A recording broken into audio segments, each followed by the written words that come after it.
All right. Speaking during the celebrations marking 100 years of Alliance Boys High School, Ruto outlined the government's efforts to combat the severe effects of climate change through the launch of the 45 billion Kenyan shillings project.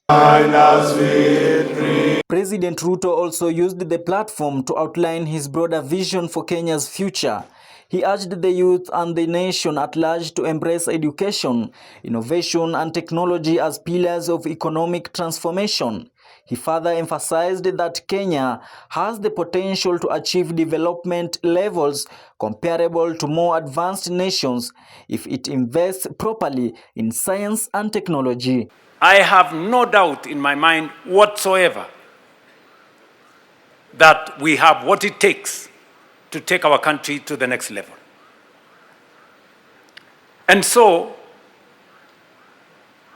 dear Kenyans, we will do it. We must do it. Whatever it takes, whatever it costs.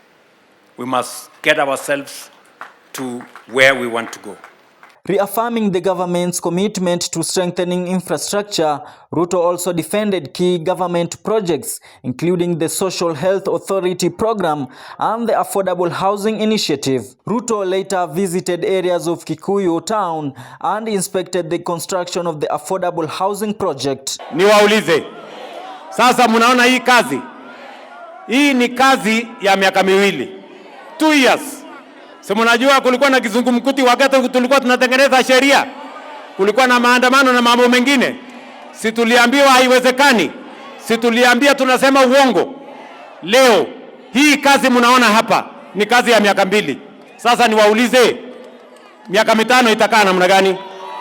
Miaka 10 itakaa namna gani? Rajab Juma, KUTV.